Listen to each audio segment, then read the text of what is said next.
Hey guys, now that Ezio is out, we have to talk about him one more time. Of course, like we always do, you know?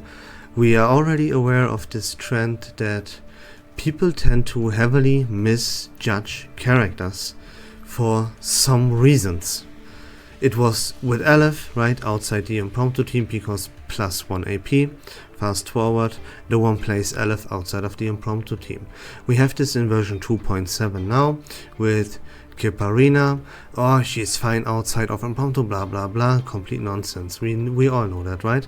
Yeah, she is a good sustain outside of the impromptu, I'm aware of that. She's a better Mrs. Bubble, that makes her pretty viable, but it is still not worth the investment if you don't also have Baka Roller and Aleph.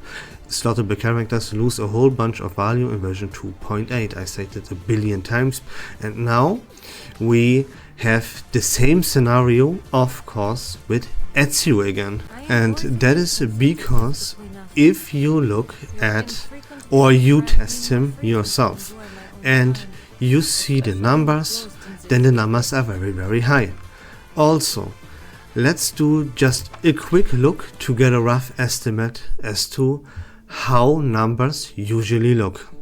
If you look at one target attacks from DPS characters, you will always see 200% damage for a one target attack. Let's look at another DPS here.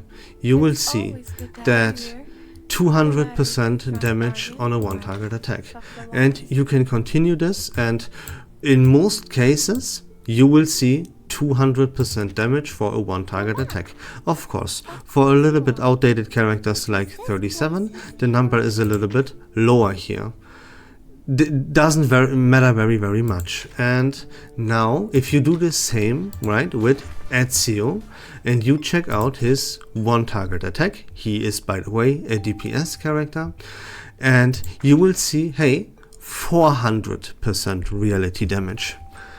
And yeah, if you look at one target ultimates, I can show you this real quick as for a very good example. Here we have 6, that is not a DPS, that is a support character, and he's outdated and power crept. If you look at this ultimate, then you will see the number 700% for a one target attack, right? Of course, don't forget that this damage output, this 700, the number, can be improved by a rough estimate of 100% damage. That would equal to roughly 800 damage for a support that is outdated. Now, let's go back to Ezio and check his roughly estimated number here.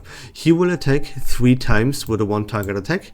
That deals roughly 100 to 150% damage.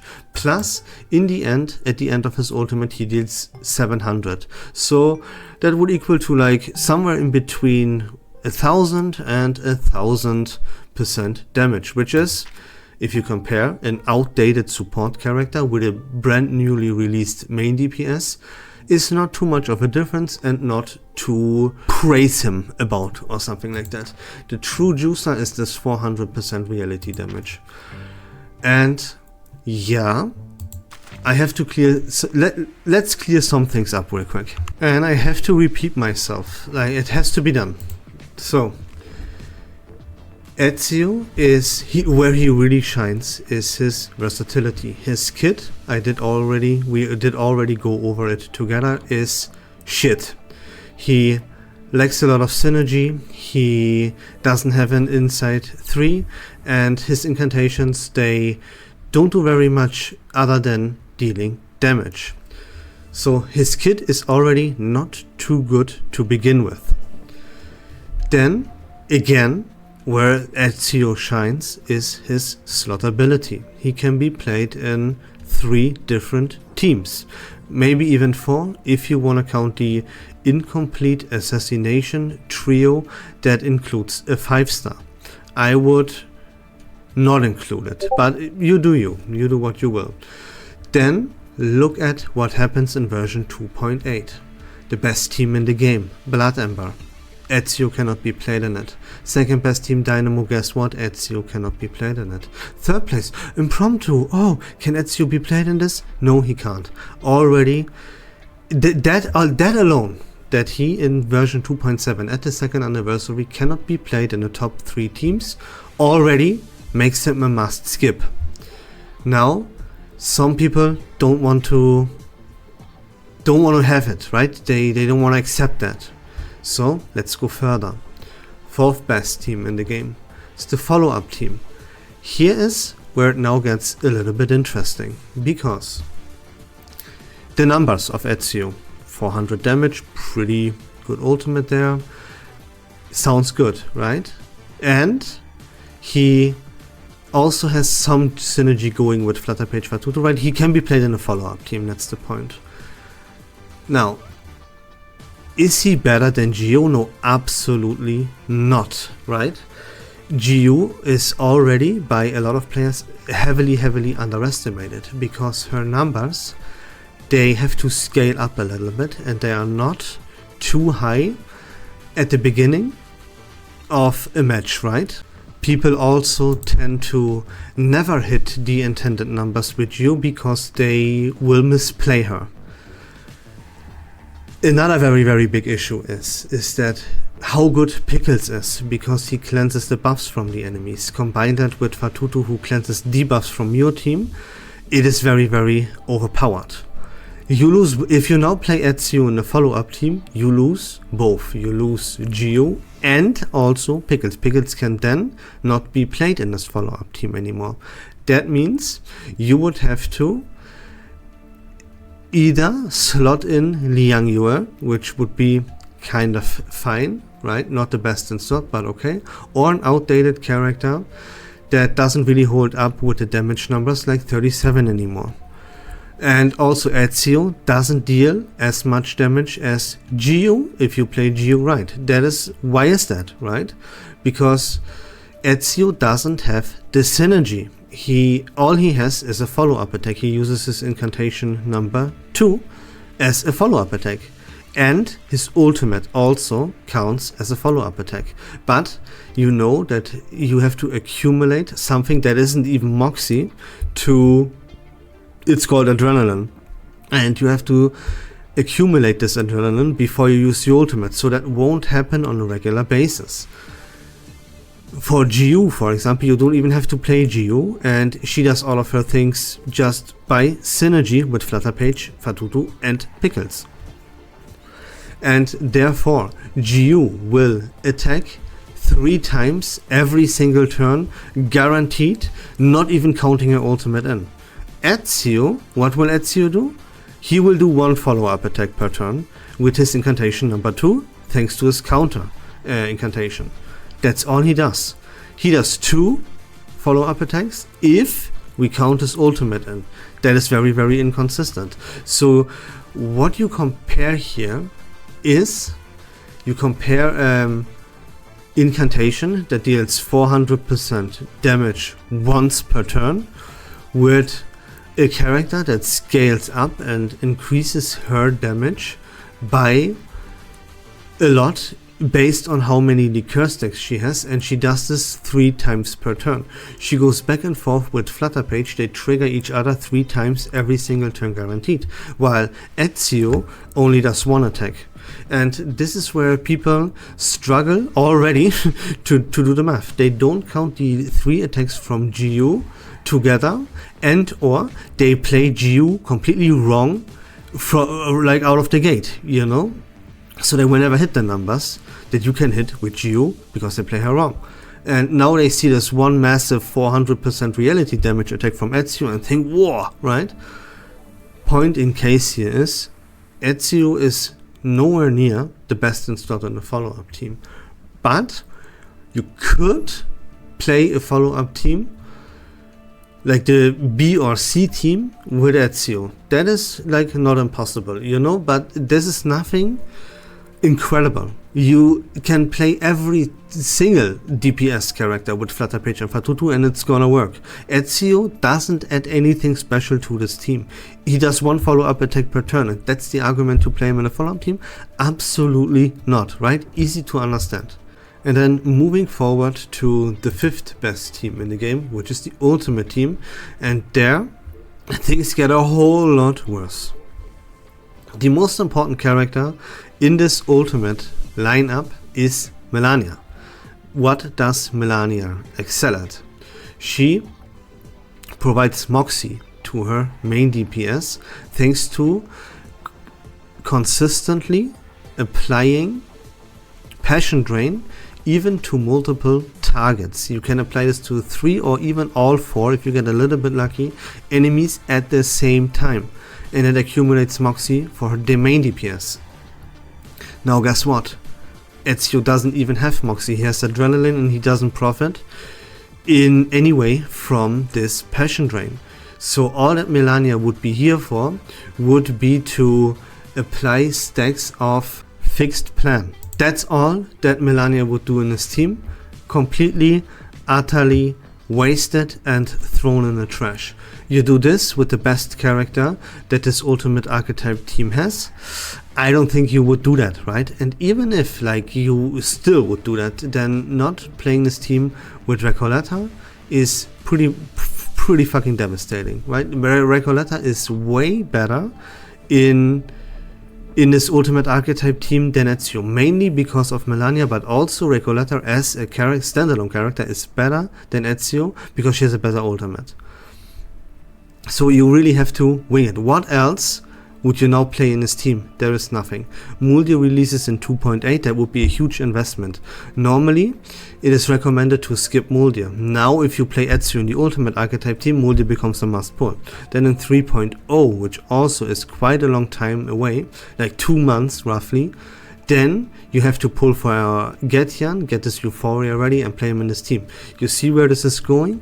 Absolutely not worth to play Ezio in the ultimate archetype either. Even if you would be, hey, I don't have Recoleta, so who else am I gonna use with this ultimate archetype team, since for some reason I have Melania and her Euphoria updated? Who am I gonna play? You can then just go with Buddy Fairchild if you have no other choice. That is also not recommended, but that is better than investing resources now into Ezio, who doesn't synergize with Melania. So there we go. Now, where do you play Ezio, right? Correct, in the poison team. Don't make the mistake, like, you cannot replace Willow Tuesday or Sotheby. I already talked about that as well. Irreplaceable, right? You cannot replace an Ezio with a Willow that has Hexbane. Forget about it, you would be completely dumb. Sorry about that, but I have to say it like that sometimes, you know? It's gonna get worse, just wait for it. So, then if you wanna play Ezio now, last chance, right? He's not gonna outclass Gio, so if you play in follow-up team with Ezio, that would be bare bones. You cannot replace Recoleta in the ultimate archetype team with Ezio because Ezio doesn't synergize with the most important character, which is Melania. Boom, he's out of the ultimate team. You cannot play him in one of the best streams in the game. You cannot play him in the new rank up team either. So all that you have left is the poison team. Here you could replace Jessica, Kakania or Hisabeth. That is actually Ezio's best spot that he has in this game. Remember when I talked about, and we did a little bit of a showcase of Ezio's kit, how I mentioned that just by reading this kit, then the poison synergy that he has going here sounds the best. Guess what? That is absolutely 100% correct, and the best slot, turns out, is the poison team for Ezio. Now, should you pull? Let's say you are, hey, I play poison. Wow, is Ezio the best in slot? Would this actually be a worthwhile investment to improve my poison team here? No, the chances are very, very high, first of all, that you already have Jessica, and when she unlocks her Euphoria, she will do just fine. Then Kakania is a very, very versatile slot in here. She provides this team with more sustainability in case needed. So Kakania is already also really, really good. Then Hisabeth, chances are very, very high that you don't have her. But then you can pull for Jessica in version 2.8 on the Euphoria banner. That would be even cheaper than Ezio, right?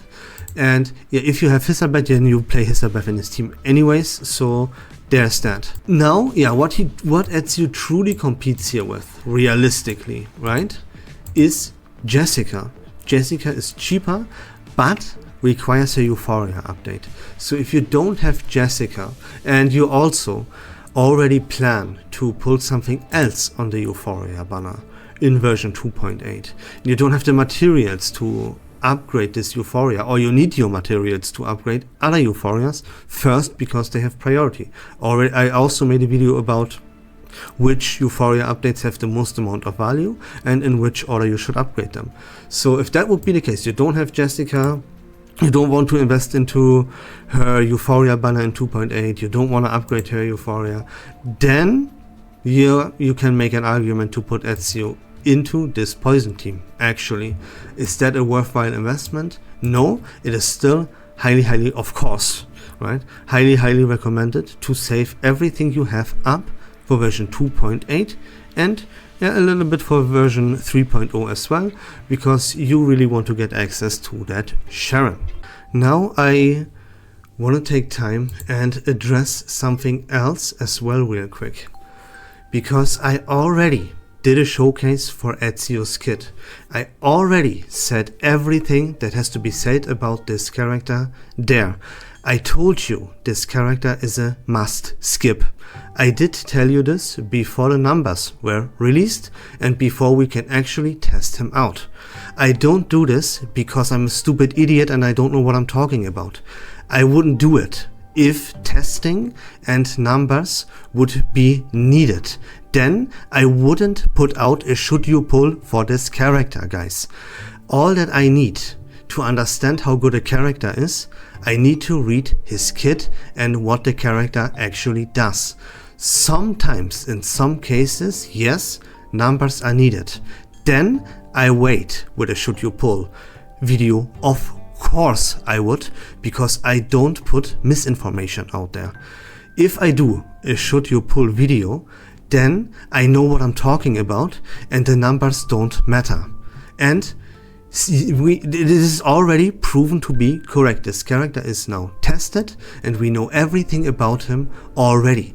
There's also every time this stupid argument of, oh yeah, first of all, you don't know the numbers and then you can't judge this character too early, more tested is going to be needed. No, if you understand this game and how characters work and you understand the meta game and how everything functions, then you already know the character in and out. There is no testing to be needed. And if we test characters, that is done in like 20 minutes, 30 minutes.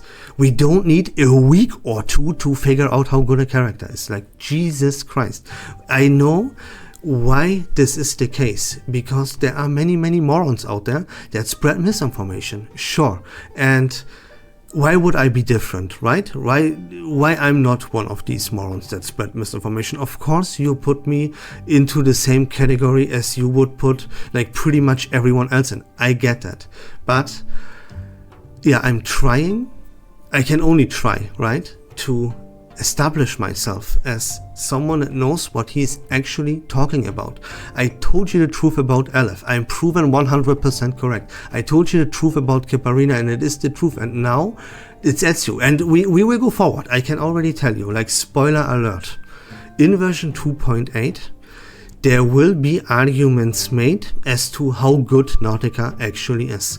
Yo guys, a little edit comment through, because a few hours after I recorded this video, I found out that some brain rot morons in the community already spread the misinformation and compare Ezio to Nautica already. We don't even have to wait for 2.8 to have the discussion that I was just mentioning. Again, it just takes a few hours for me to be again proven absolutely 100% correct with everything that I fucking say. It is incredible. Remember when I talked about the Eternity Euphoria number 2, and also people were spreading this dog water of, or Eternity replaces Nautica, blah blah blah blah blah. Like, I really standing ovations to this community, and let me give a round of applause here. They went from the stupidest fucking shit I have ever heard anyone say about Reverse1999 with this Eternity Euphoria number 2, and in a span of a couple of hours they went from this stupidity into the absolute rock bottom brain rot comparing Ezio to Nautica. I mean, congratulations, whoever spread that absolutely crushed it with this one.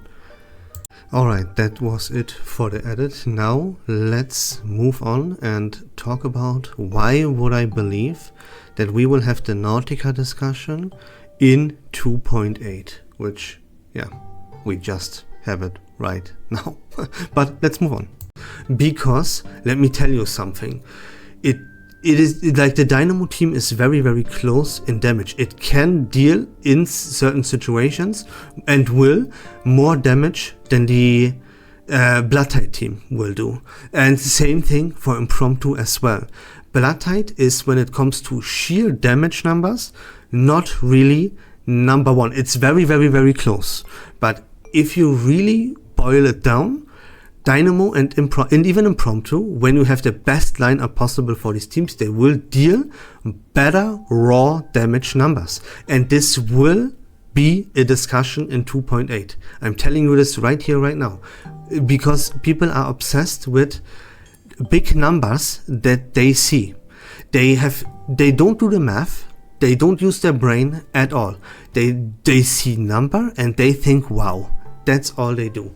But actually figuring stuff out, no, they just jump to conclusions. And this is what happens every single time. And it will happen until the end of time. But you will see, you already see, and you will see moving forward that you can trust me, right? I guess everyone would say that, and you would still wouldn't trust them, right? And you will never trust me. I get that, right? I get it. But again, all I can do is to tell you exactly why you should skip this character. And don't get me wrong, when I put out wrong information, right, which I haven't done yet, even once, but it might happen at some point that I might misjudge something, okay?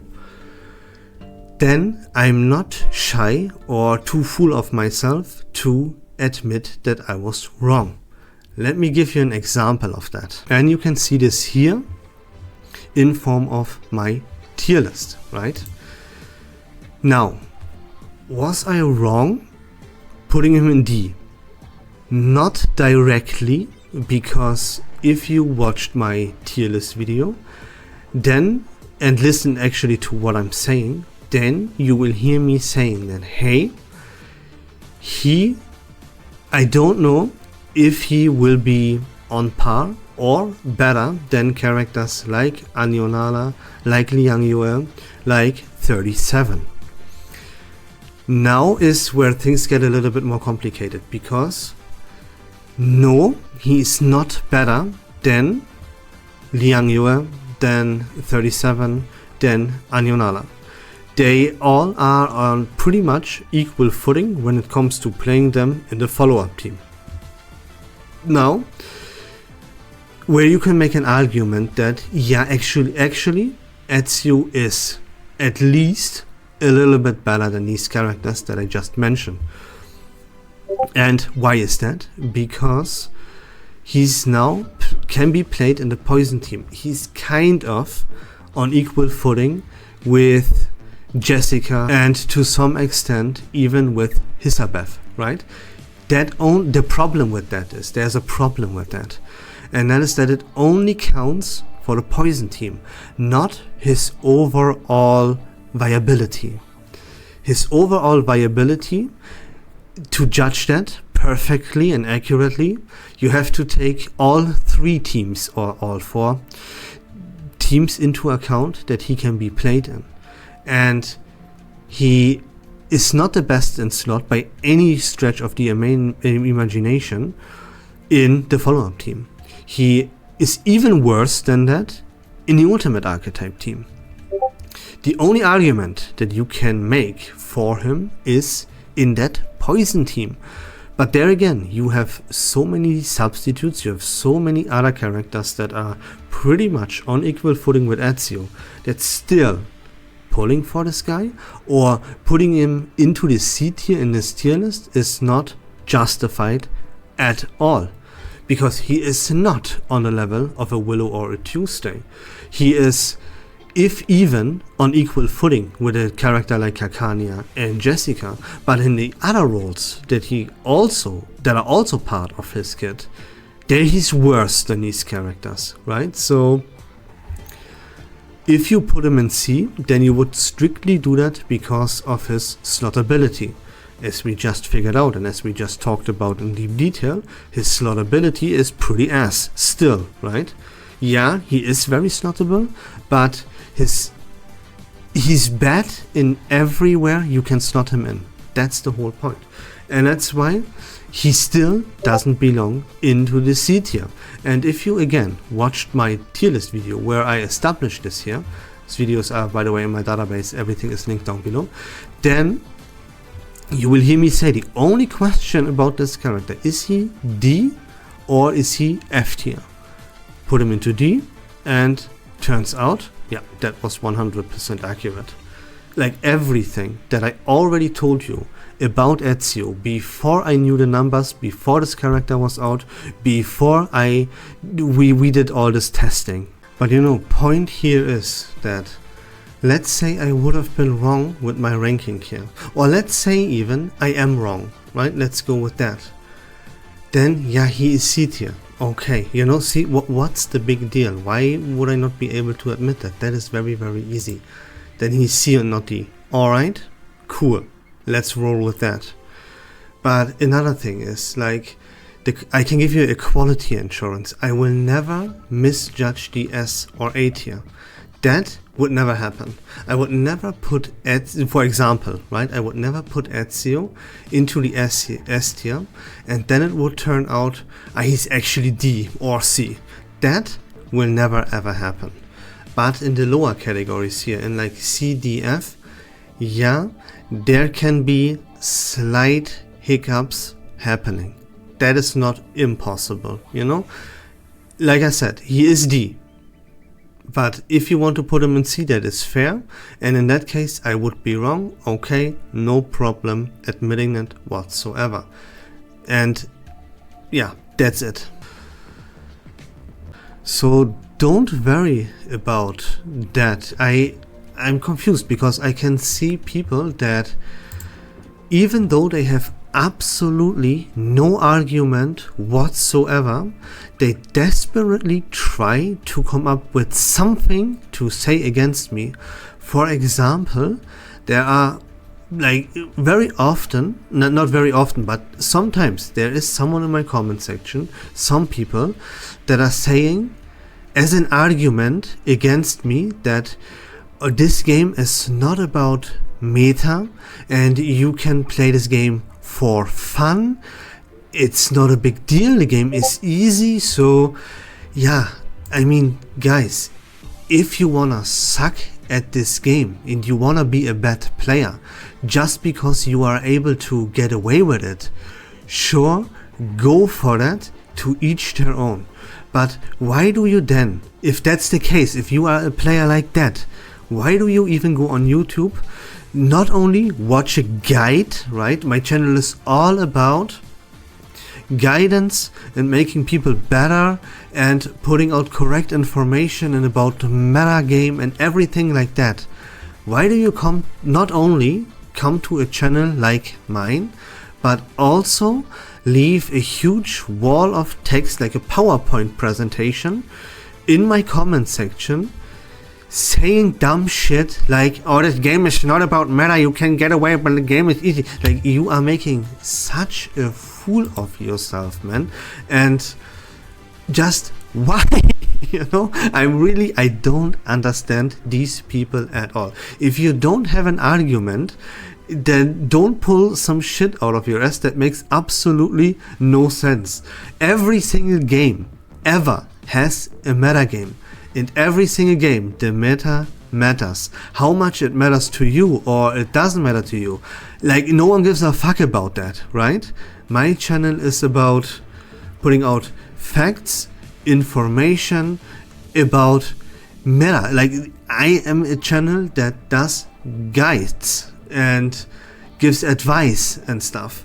your comment, like the meta game doesn't matter or the game is too easy, that is completely out of place. What is so hard about realizing this? But that's it for the video, guys. I hope that video was fun and informative. If you like Reverse1999 content in general, please consider leaving a follow on my channel. I would really appreciate that. But until next time, don't forget to join the Discord server, take care of yourselves, have a great day, and we love this game.